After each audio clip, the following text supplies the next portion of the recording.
La Fédération internationale de l'immobilier FIAPSI France a organisé son networking d'avril sous le signe de la construction bas carbone. Avec le recul, les projets de construction bas carbone résistent-ils à l'épreuve du réel? C'est la question que pose FIAPSI France. Deux experts pour y répondre. Jean-Baptiste Le Gall, directeur général d'Icori Project Services d'une part, et Guillaume Meunier, consultant bas carbone à l'Institut français pour la performance du bâtiment, d'autre part. Ce soir, on a parlé de décarbonation, comment justement cette filière du bâtiment arrivait à se décarboner.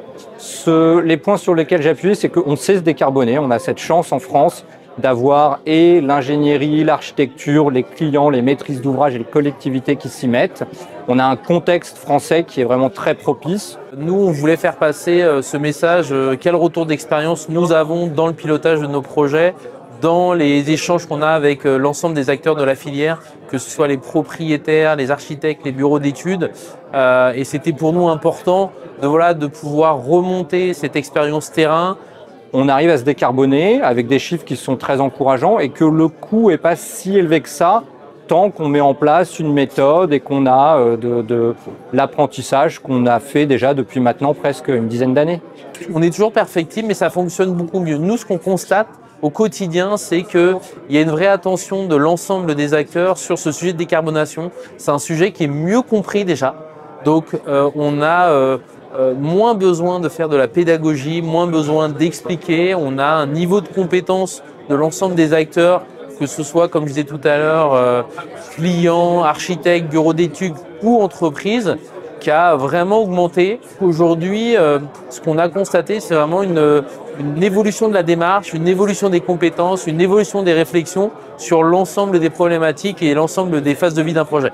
Alors effectivement, la loi climat et résilience, c'est elle qui a donné, on va dire, la stratégie nationale bas carbone qui vise à décarboner l'ensemble des filières du bâtiment avec un objectif assez fort pour le monde du bâtiment et même un double objectif à la fois de décarboner, donc de réduire son impact sur la planète, mais aussi de stocker du carbone. Il y a les deux enjeux.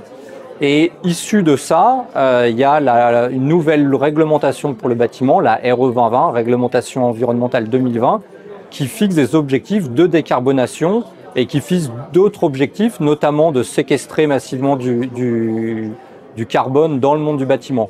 Donc on a un cadre réglementaire qui est très clair, qui nous dit allons-y tous ensemble, essayons de nous décarboner avec des seuils progressifs. Et c'est peut-être ça aussi qui est important à avoir en tête, c'est que l'État nous a pas dit vous devez vous décarboner, vous avez 3 ans pour le faire. Ça fait presque 10 ans qu'on essaye de faire les choses et la décarbonation réelle, on va dire, elle a débuté depuis le 1er janvier 2025 et avec un seuil important qui va arriver au 1er janvier 2028. L'enjeu en fait en France, c'est comment on va rénover cet énorme parc qu'on a ici. C'est vrai qu'on dit souvent la RE 2020, cette réglementation, elle s'applique qu'au neuf. On peut même presque penser que le neuf, c'est un peu l'expérimentation qui doit nous permettre de massifier la rénovation. Donc l'enjeu, c'est tout ce qu'on a appris sur le neuf avec le RE 2020, comment on le transvase sur la rénovation avec à moyen terme, pourquoi pas imaginer une RE 2020 sur la rénovation. Alors quand je disais à moyen terme, d'ici quelques années, pour que tout ce qu'on a appris, on le transpose et on arrive à décarboner aussi la rénovation. Un des gros sujets du moment, c'est le confort d'été. Et je dis le confort, c'est l'habitabilité d'été qui peut par certains moments entrer en contradiction avec la décarbonation parce que quand on veut rendre des bâtiments habitables, on va avoir tendance à mettre un peu plus de matière, peut-être même consommer plus d'énergie. Et du coup, il faut qu'on fasse encore tout ce travail d'adéquation entre l'habitabilité avec le monde qui change et la décarbonation. On voit clairement la trajectoire, mais il faut encore qu'on travaille dans le détail. Et ce qui fait que globalement, les objectifs qu'on fixait en 2028, donc dans 3 ans, on sait les atteindre dès aujourd'hui et on voit même des projets un peu avant-gardistes qui arrivent à atteindre les objectifs de 2031 dès aujourd'hui. Alors, c'est sûr que les objectifs de 2031 sont un peu plus chers, un peu plus compliqués. On a encore 6 bonnes années pour atteindre ces objectifs-là.